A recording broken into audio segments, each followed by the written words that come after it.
Hi guys, my name is Fayan Cancio here for the class of Principles of Marketing, and today we're gonna be talking about chapter 12. We're gonna be talking about the stages in the product development process, also the steps, what occurs in it, explain the diffusion process, the process, and the process for it that is key for marketers to understand, and also the important elements of understanding the development of a product strategy, uh, about product life cycle. We're gonna be talking about product life cycle. Also, the profits, the sales, the competition in each stage, every stage, the purposes, and everything that is used in the PLC, in the product life cycle. So starting with chapter 12, developing and managing products. So we're gonna start off with strategies for new product development. Um, Also, market penetration strategy is six to increase sales of existing product in existing markets. So firms, some firms may modify product, improve product quality, promote new and different ways to use product. Market development is a strategy. It concentrates on finding new marketers for existing products. Market segmentation is often used to find new markets for existing products. Product development is the introduction of new products into established markets. Product diversification of strategy is focuses on developing entirely new product for new markets. Going on with the new product development process. So starting off, we got commercialization is when a new product idea is ready for full-scale manufacturing and marketing. A new product is more likely to be successful if a firm follows these 6 steps. So there are 6 steps that a product can be successful. It's idea generation, screening, business analysis, development, test marketing, and commercialization. In each steps require decision about whether to proceed further or abandon the project. And every step involves more financial investments.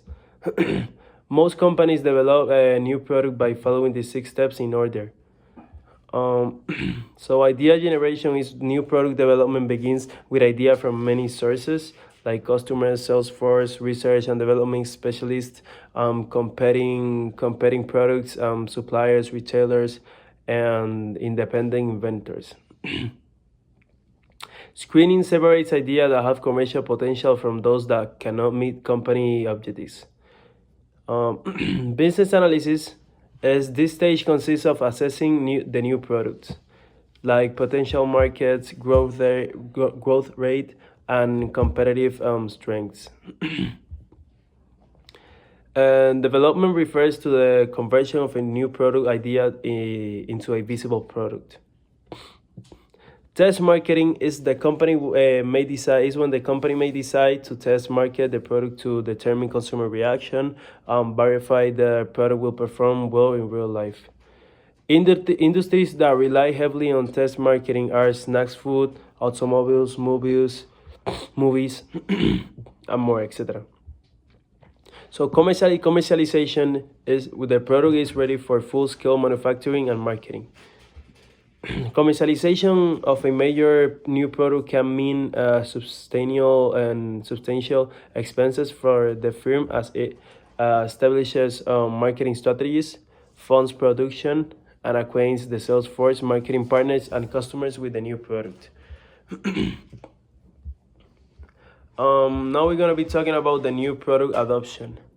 So the adoption process is a series of stages for first learning about the new product, from first learning about the new product to trying it and deciding whether to purchase. So awareness, individual first learn of the new product but lack full information about it. Interest is the second one, that is potential buyers begin to seek information about it. Third one is evaluation, that is potential buyers consider the product's benefits. And fourth one is trial, is when consumer make trial purchase to determine the product usefulness. The fifth one is adoption or rejection. if the results of the trial purchase are satisfactory or consumers decide to use the product on a regular basis. So of course, the adoption and reaction is when if the consumer like says that he wants to stay with the product and keep using it, or he wants to just he didn't like it and he don't want to buy it no more or use it no more. Going on with the diffusion process. The diffusion process is the process by which new products are accepted into the marketplace. Innovators are people who are first to make trial purchases. Early adopters is people who are quick to purchase the latest product once it is somewhat established. The members of early majority are careful and programmatic in their buying decisions.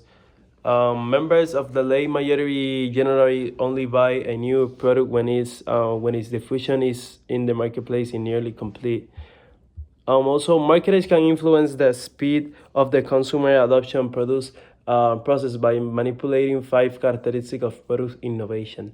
So, the 5 characteristics of product innovation are relative advantage, compatibility. The third one is complexity, and first one is possibility of trial use, and the fifth one is observability.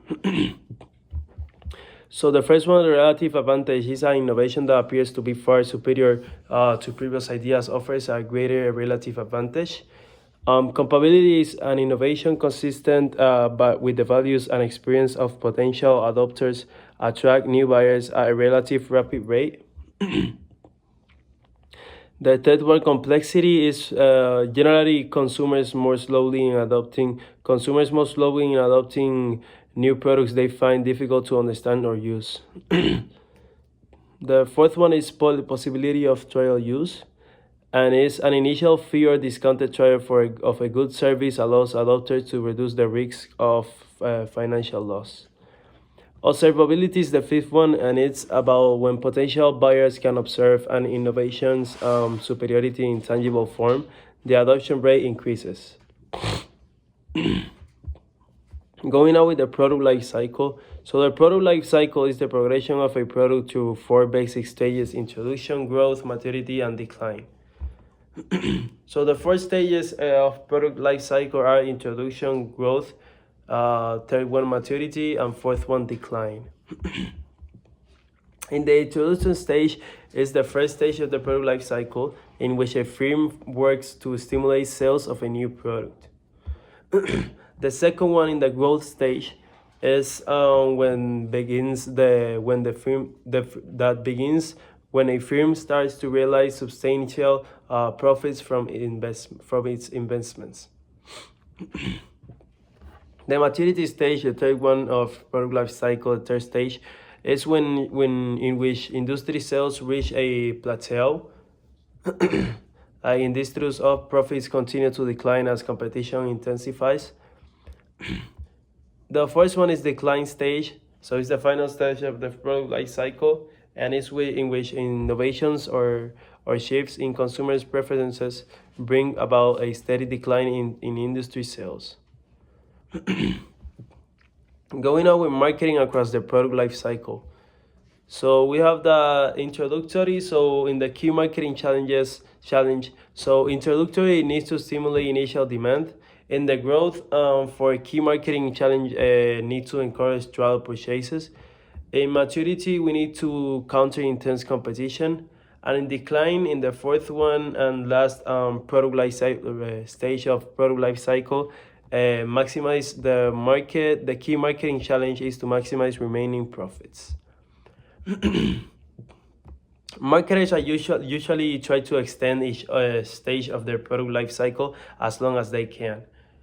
Product life cycle can stretch indefinitely as a result of decisions designed to increase the frequency of use by current customers, increase the number of users for the product, find new uses, change package size, labor, or product quality.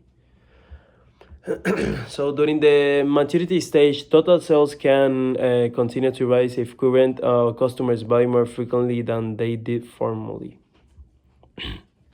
I think to extend the product life cycle, marketers want to increase the overall market size by attracting new customers.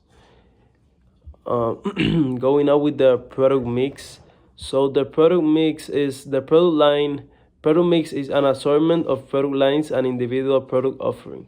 So product line is a group of related products sold under the same brand. The product mix breadth, the number of is the number of different products lines and firms offers. A firm offers. A product line depth is the number of variations in each product line.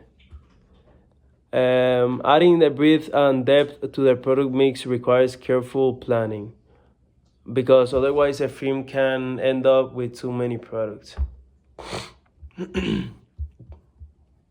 Going on with the quality as a product strategy. So quality is a vital component to a firm's success in a competitive marketplace. The goal of quality as a product stage began in the United States in the 1920s.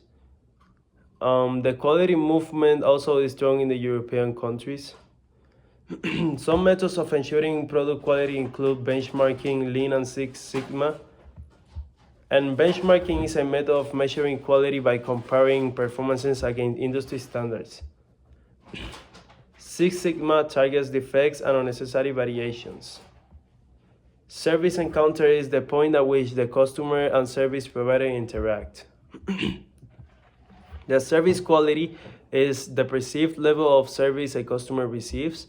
Service quality is determined by 5 variables. So the first one is tangibles, that is physical evidence. Second one is reliability, that is consistency of performance and dependability. The third one is responsiveness, that is readiness to serve. The first one is assurance, that is the confidence communicated by the service provider. The fifth one is empathy, that is the ability of the service provider to understand customer needs and to be ready to fulfill them. So yeah, I think all of these are really important. We talk about the product life cycle, the stages. I think they are really important for your business or your brand or even your product if you have one product only. I think it's really important because you know where you are. It helps you know where you are, and yeah, I think it's really important for that. Thank you, guys.